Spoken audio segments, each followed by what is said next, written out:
We're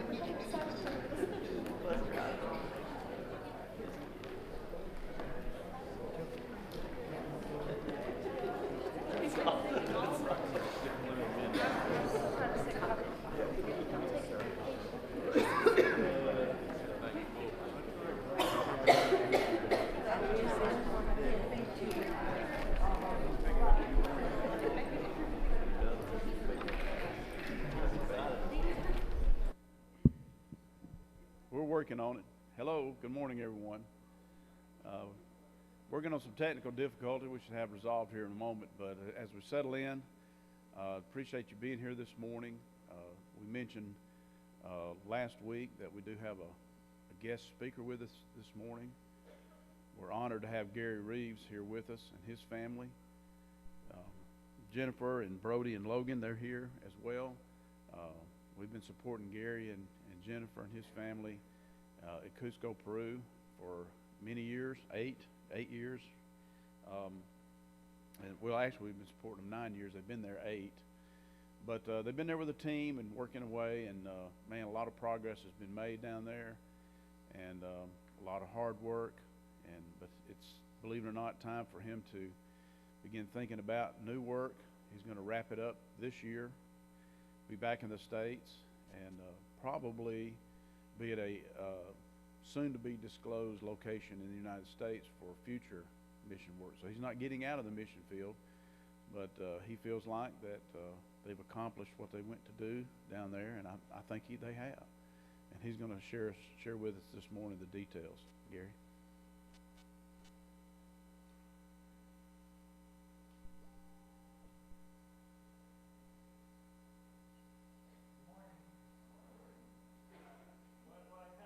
This morning on the slideshow there is going to be, I got about 180 slides, and they're just going to advance most of the time while I'm talking, because I wanted, every time I come back, I know a lot of times people say, well, it's been 2 years, we're not going to remember. Well, a lot of times when I come and speak at a place about the work, I go through a lot of the strategy and the detail, and I think people that remember the work remember that we put a lot of work into trying to do things as well as we can. We work really hard in trying to be good stewards of the funds and the people that are sending us and trusting us to do that work. And so I think, I say, what is it, a picture worth more than 1,000 words, something like that. I think the pictures are going to speak for themselves. And I wanted you to know before I get started, you all are a big, big part of this. And I can't thank the Maysville congregation enough. And I'll tell this story every single time I come back to Maysville. But I remember when I was on the road, I spent 2 years fundraising to go to Cusco, and I got a call from Kerry, and he said, go home, spend time with your family. We're going to take care of you guys. And you all have been just one of the most generous congregations, and you all have been a massive blessing. Well, I'm going to shut up about that, because I could go on and on. The next slide, please. My name's Gary. That's where we live in Cusco. For those of you who may have met my wife or I or our kids yet, we live in Cusco. It's in Peru, about 12,000 feet altitude.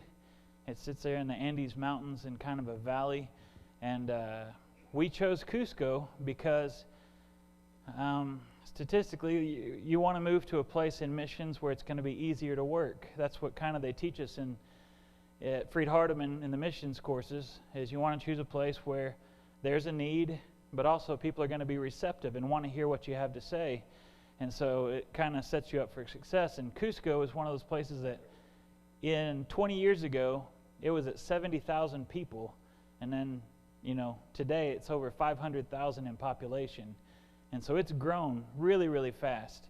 And when you have a situation like that in missions, that's just set up for receptivity. When people move to a new place, they're not home. They don't have a place to belong. They don't have a community, and people start searching. And so we went around Cusco and we did surveys. We asked the people questions like, I think we surveyed several hundred, up close to 1,000 people, and we asked them, have you been to church? Why or why not? Do you go to church? How often?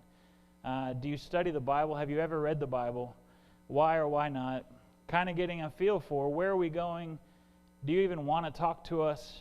And then we got the idea that Cusco was extremely receptive. And 90% of the people we surveyed had never read the Bible, had never been to a Catholic Mass, had never been to any kind of service.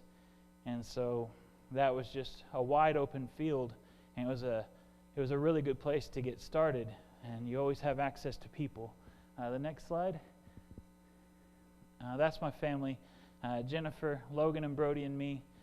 I don't normally wear suits. I was a soldier for 8 years, and I like baggy clothes with cargo pockets. But I'll do that. I'll wear the tie sometimes. The next slide. Our team goal, our mission is to bring life to the city of Cusco by planting the Church of Christ to the glory of God. In 1 Peter 1:23 it says, "Since you have been born again, not of perishable seed, but imperishable, through the living and abiding Word of God. My soul thirsts for you, my flesh yearns for you, in a dry and weary land where there is no water." Cusco was a place where we automatically knew 90% of the people have never even been to any kind of church service, even though they're born and told they're Catholic. At the very beginning, that's kind of where it ended. And so they're just kind of flailing through life, trying to figure out things the best way they can. And they need life, the kind of life that only Christ can give.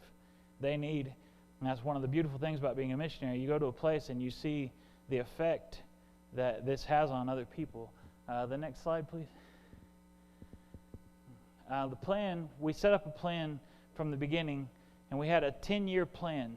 And by 2018, we will be at 10 years. The first year was planning and strategy, and then we had that time learning Spanish and the language. The next slide. And then we went on to evangelism, and for those of you who remember, some of you, might be new to you, we started evangelism, and we were thinking to ourselves, we're going to start a church, but who's going to come on day one? You open the church building doors, who's going to show up? And we worked as hard as possible, putting up billboards, announcing. And we're like, well, we've never done anything like this, so we opened the doors the first Sunday morning, and 250 people showed up on day one. And we worked hard to get those, and it was amazing. But then the next week, the very, very next week, 6 people showed up. So there for about a week, we thought we were the greatest missionaries ever.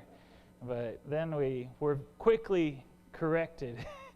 And God kind of telling us, if you want people to come, you're going to have to work at it every single week. And so there in the beginning of the work, it was the missionaries doing it. Next slide, please. It was the missionaries doing all the evangelism. I remember that was, for me, my glory days in Cusco. I literally got to open the doors and have people coming in asking for Bible studies. And I did up to 40 Bible studies a week. That's an hour with each person. And that was just how we got started. And so really Cusco was a right place to choose. And the work was going so well. And then little by little, all of a sudden you go from a situation where the missionaries are doing all the evangelism, but then before you know it, you've got your hands full of a church. And we have to do something with these people. I can't just keep evangelizing because we have a lot of attention to focus on the new church. And so that's where we are now, is in discipleship, and we're actually preparing to hand it over. Next slide, please. Those were our goals. Target the middle-class heads of household, establish a congregation of 300 to 500, replace ourselves with Peruvian leadership, and secure a permanent location, plan at least one additional congregation. Next slide, please. This is how many people are going to be working in Cusco in 2018. The original team, the Kaiser family, my family, the Reeves family, and then the Single Go Corinne, we're all leaving in December of 2018 because a lot of those goals have been met, and now we're kind of just in the way. A big problem in Cusco. We got 3 brand new families that are coming, and I probably explained some of this 2 years ago, but the idea is we need 3 new families because the church is still, the oldest Christian there is 7 years old, and there's a long way to go. One of our goals, our original goal was in 10 years to have elders, and we were kind of like, we were too ambitious on that, but that's not something we get to choose anyway. I think God will provide. That's where God gives the increase, and He decides who comes. Next slide, please. And so there's Percy. We have now in Cusco this is going to start running on its own from here on out. We have in Cusco been training Percy and Elvis we trained them for 4 years, and then we sent them to Honduras to a preacher training school. They just got back right before we came home to come to the States. So when I left this time, the Kaisers also left. I think they're close by next door at Chase Park. And then so we're here on furlough. The Kaisers are here. And we left all the new guys with the 2 new Peruvian evangelists and the 3 new couples, kind of baptism by fire. Let's see what you guys do. And please don't ruin it. We worked really hard on this. No, they're amazing, and they're doing really good work, and we have full confidence in these new people. I just put that in because it's cute. But in Cusco, in the last 8, you all have been supporting us, like Steve said, for 9 years through the preparation process and through getting us through everything. And then when we come back in December, it'll have been a full 10 years. And so I wanted to start by just saying thank you. I'll probably say that more than I should and kind of wear it out. But to get to go to a country where 8 years ago, really 7 years ago, there was no Church of Christ where we were. And now every Sunday I wake up and I go to church. And there's a church there.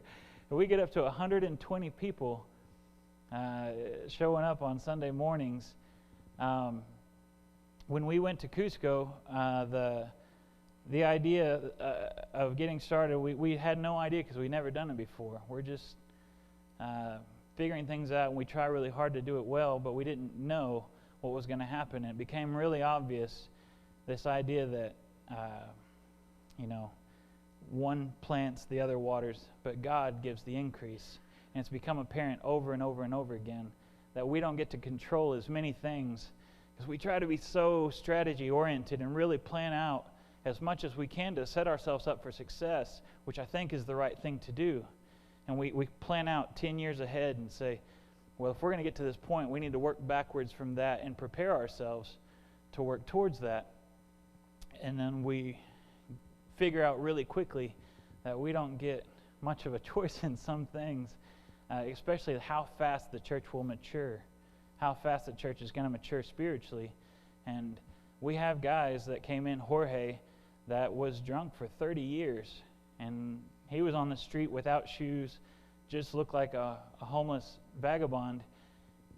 But the guy had studied medicine, he had a wife and kids, and he came to church. And that's one of the amazing things about the transforming power of the Word of God, is that you go from darkness to light. And he came and he started changing his life, and then all of a sudden you got this guy that was been a drunk for so long. He's been sober for 7 years. And his son first came back, and him and his son started coming to Bible studies. And his son is one of the hardest Bible study guys we've got. He's going to be a future Bible class teacher. And then his wife came back to him, his daughter came back, and there you have a whole family. And then you have this idea of, we have a lady named Teresa. She came to church, and again, just, I know it sounds mean, but kind of a beast of a lady, a real snake. She's just mean, really mean. And everyone in the world was wrong. Everyone in the world was just, she came to church to get ammunition on how to shoot other people down. Tell me in the Bible how I can tell these people. And that's how we started, but sure enough, the Word of God has that transforming power, not just to transform her here on this earth, but eternally, more importantly. And so her family started coming later on and saying, what did you do to our mom? I was like, I didn't do anything. The Bible, that's the Word of God, has power to transform a whole lot of lives. The Word of God has the power to transform people's lives and go from darkness to light. And it's not just a figure of speech, it's a real thing. And Anna Isabel came. She was really strong type of evangelical, and her husband was Catholic, and they just fought constantly. And so you have Anna Isabel came and looking again for ammunition against her husband. She wanted to really tear down his faith. But in the process of studying the Bible, we just opened the Bible and she figured out a lot of things, and the word had that humiliating effect where it creates humility. And she showed her that she had a lot, and so she started to change.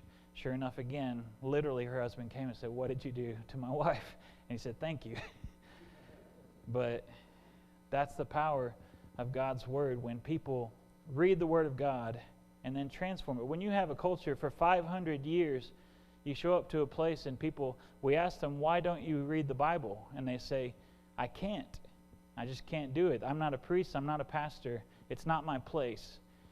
And so we literally started out just telling people, yes, you can. We put ads in the newspaper saying, "You can understand the Bible. Here's 3 guys with master's degrees." And we kind of marketed ourselves as kind of a school of the Bible.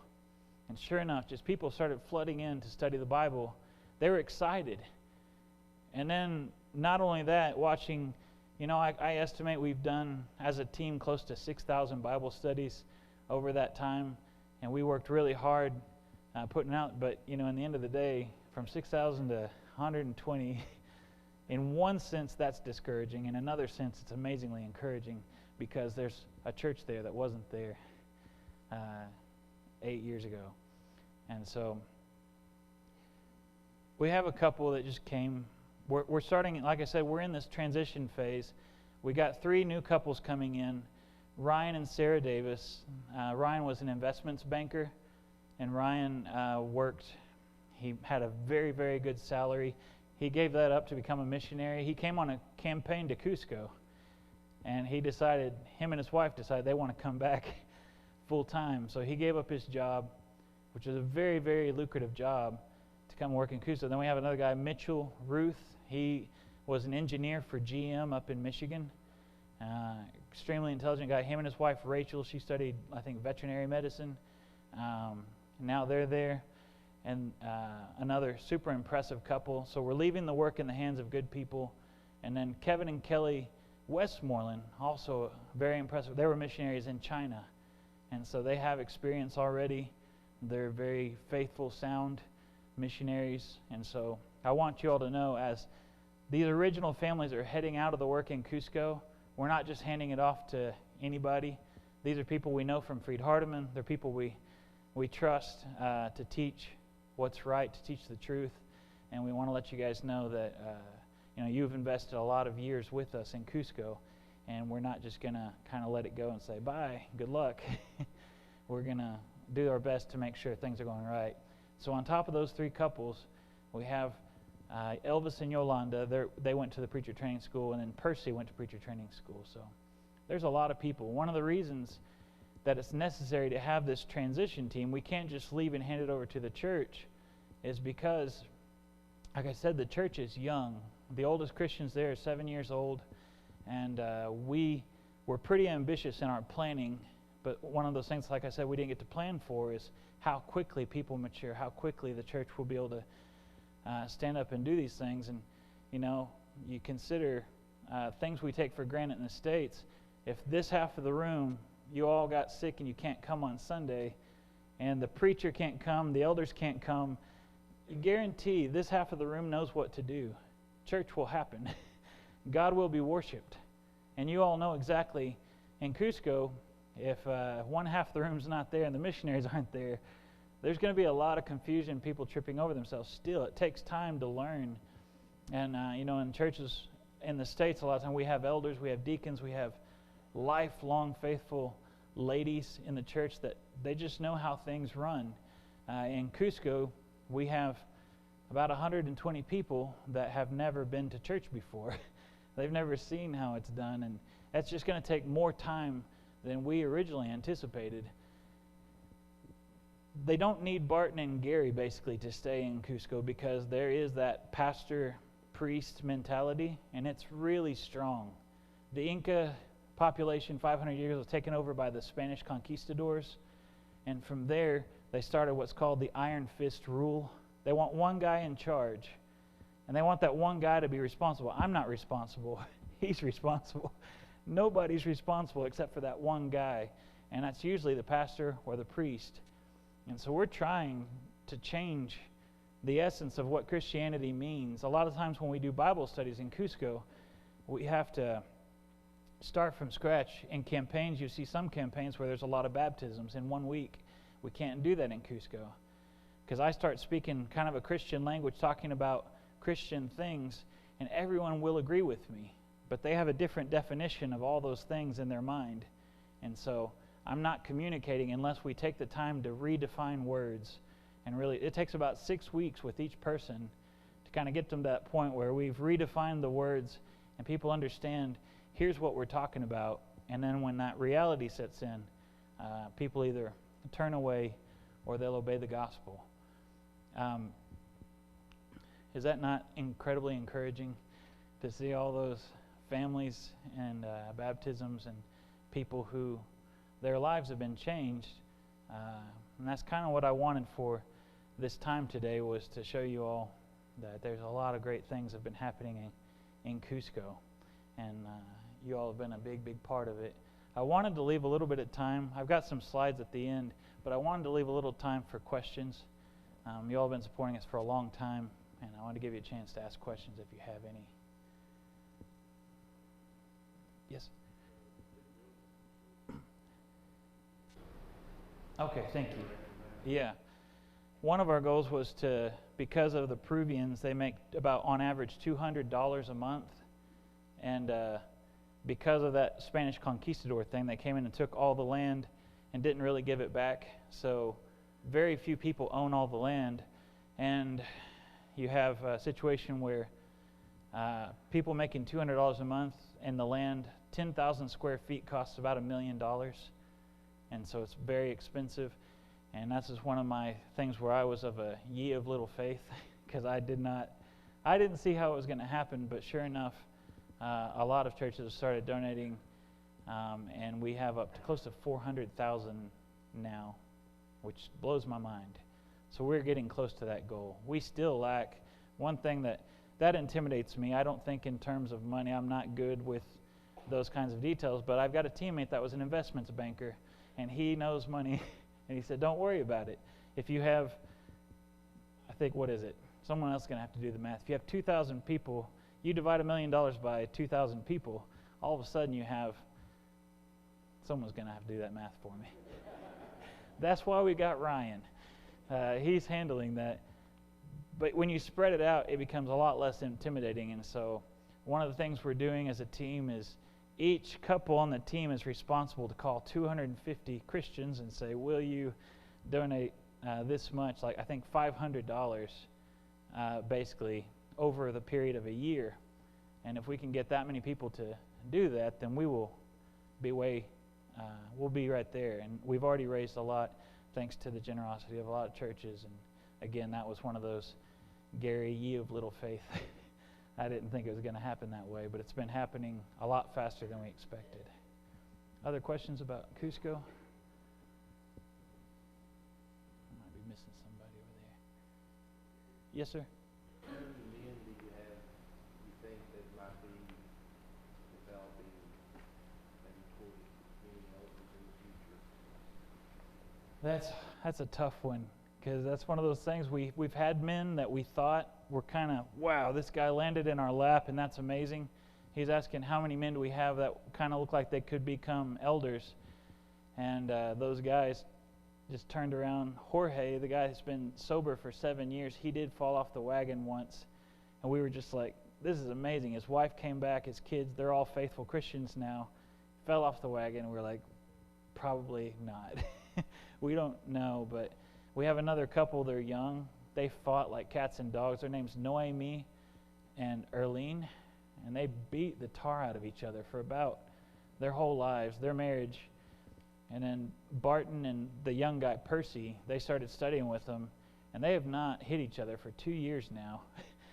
And they have little girls, 3 little girls, and that's going really well.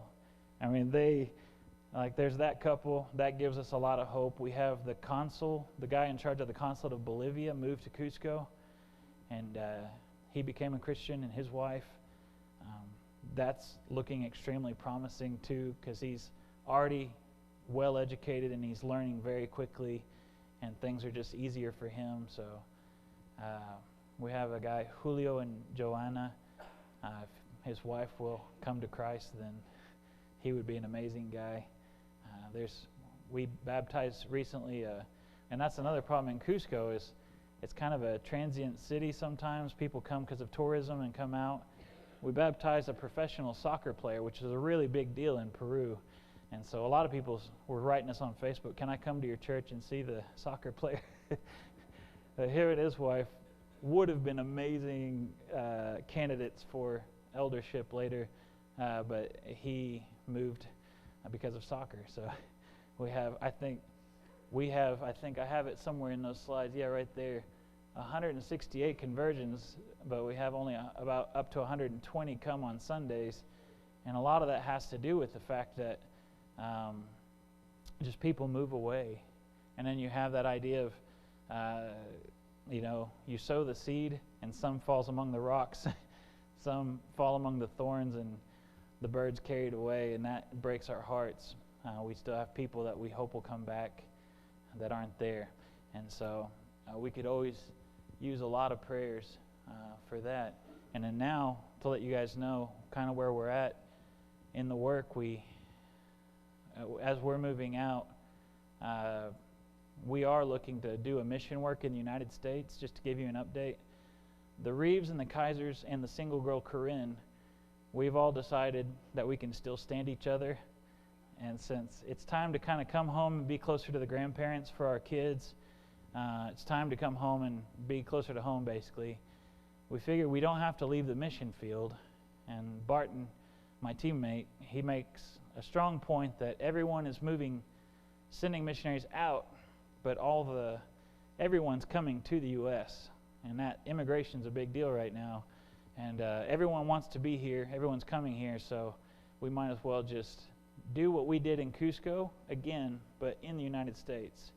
And so that's kind of our goal. We went to Miami, Florida to survey, just like we surveyed in Cusco. We went to Charlotte, North Carolina, which is one of the fastest growing Hispanic populations in the United States right now. And then we went to Denver, Colorado.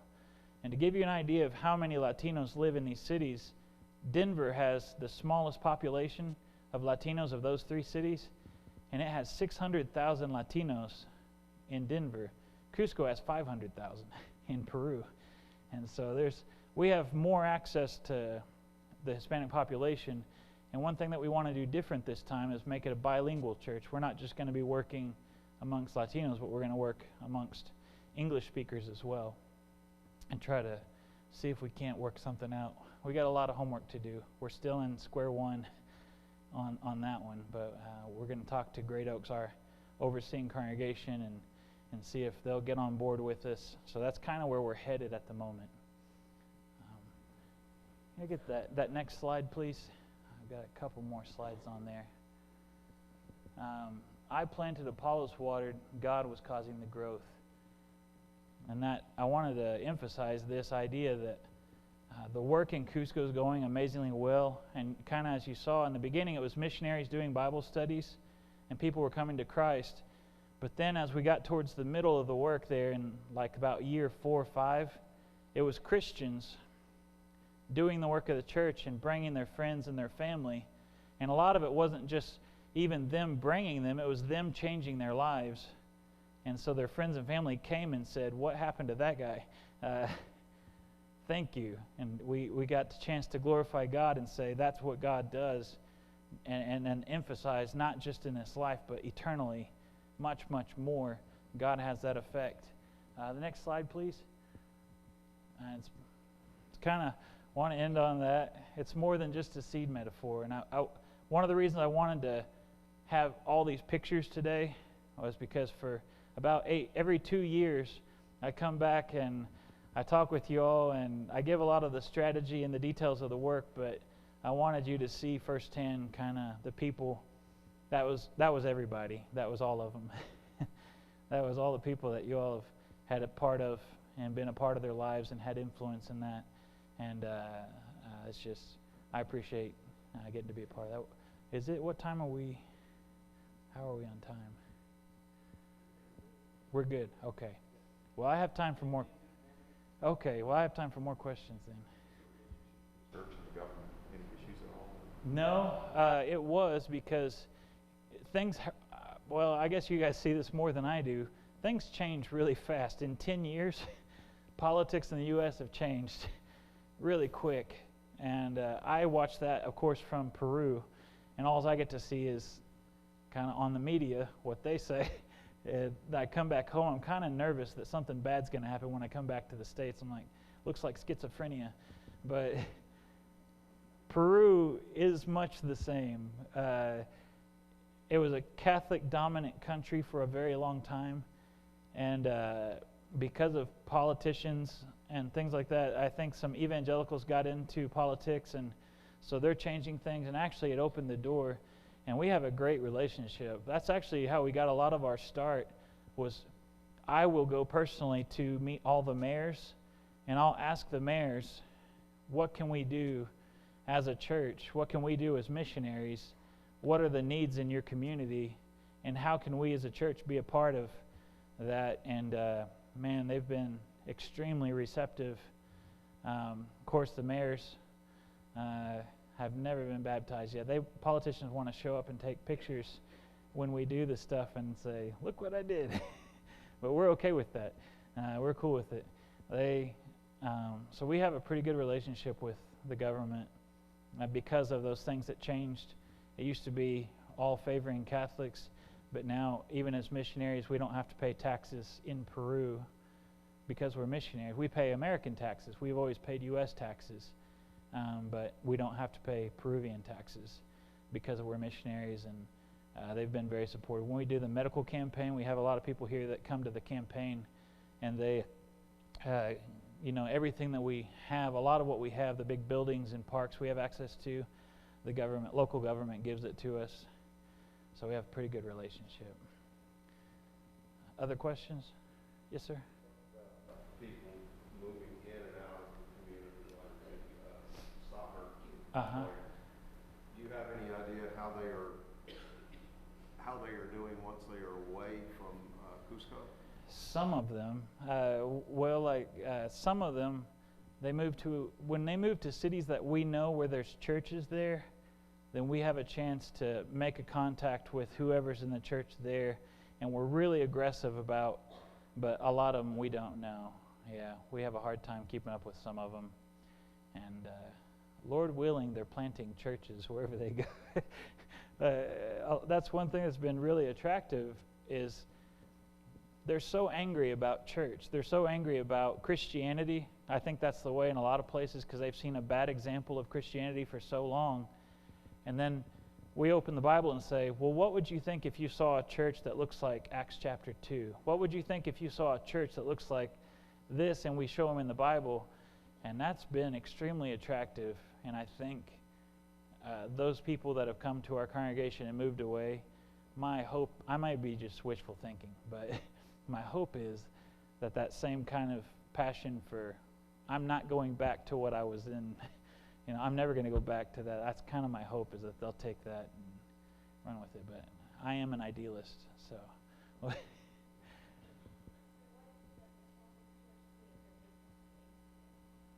Well, literally, they came in with Spanish conquistadors, 500, and they just, at the point of a sword, killed a lot of people and said, convert or die. And that was number one. And so they kind of took over the country. What you see in the culture there still is people never really converted. The Inca culture still, when you see a painting of Maria in the Catholic churches, or you see Jesus with that kind of sun in the background, you'll see 3 mountains in the backdrop of that painting. Those are the Apus, those are the Inca gods. And so they painted their gods into the painting behind Maria. And they have the Last Supper painting in the big cathedral downtown Cusco.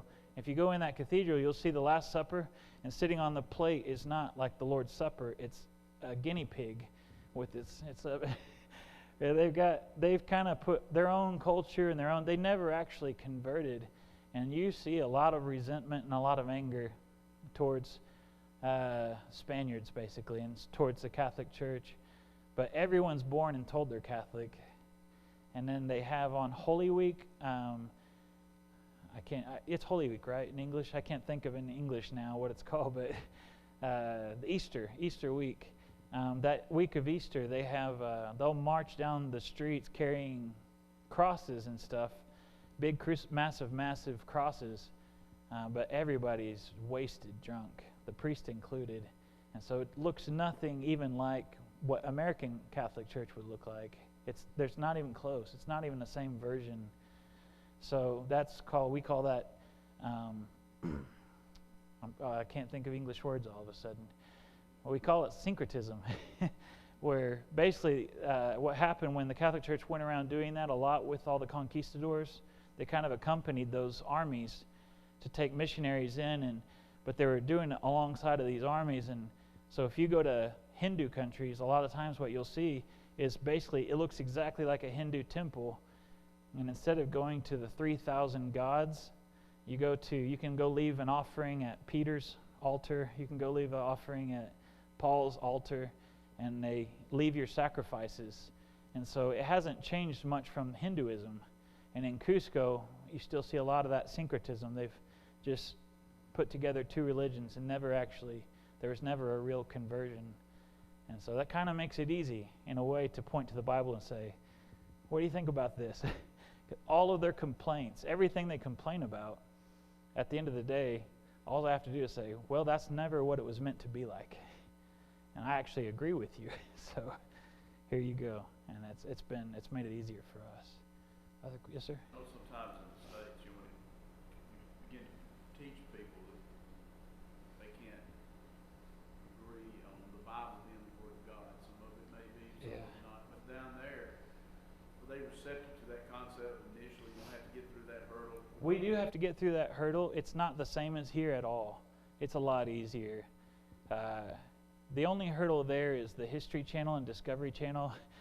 All the things they run on the history of the Bible. Fortunately, we had a lot of guys with master's degrees in Bible, so we kind of take them through. We did a lot of classes on how the Bible was made. We go through that a lot because but it's not like the hurdles you have in the States. I mean, it takes a few days to sit with somebody and say, here's actually what happened. Here's how the Bible came together. And they say, okay. And they're good with it pretty quick. And that's refreshing too. That's something I worked in Wisconsin for 3 years, not one baptism, like beating my head against a rock. It was the hardest work in my life working in Wisconsin. And, I study with people and we see what the truth says, and they didn't want to be humble and say, okay. And that's one of the beautiful things of working in the culture in Cusco. I think a lot of that has to do with Jesus when he's saying, go tell John, the lame have learned to walk. All that he says, and the gospel was preached to the poor. I think there's something in that.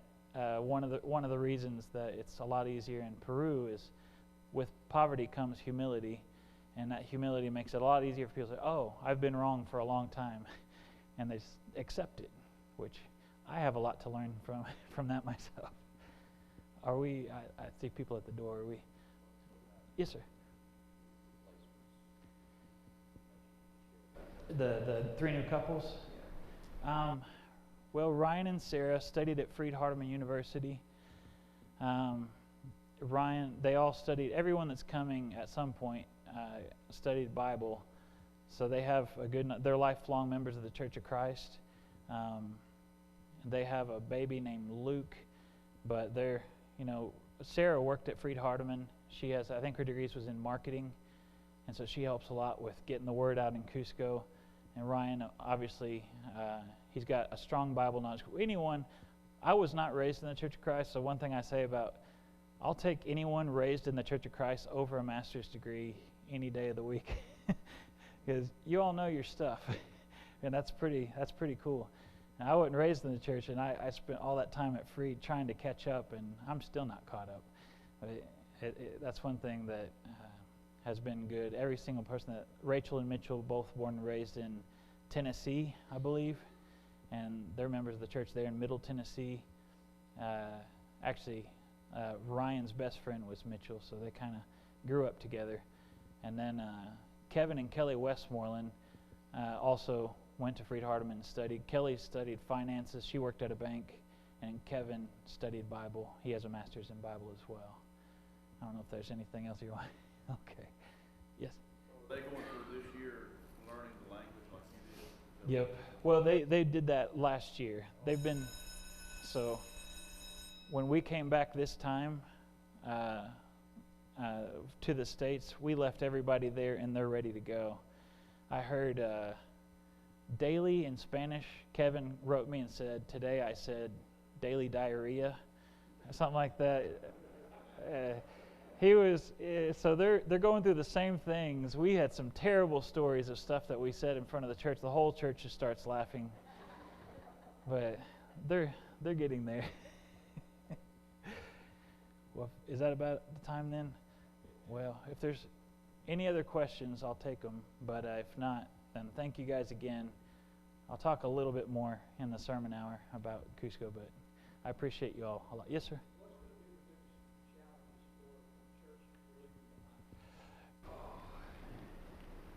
Jealousy, gossip, backbiting.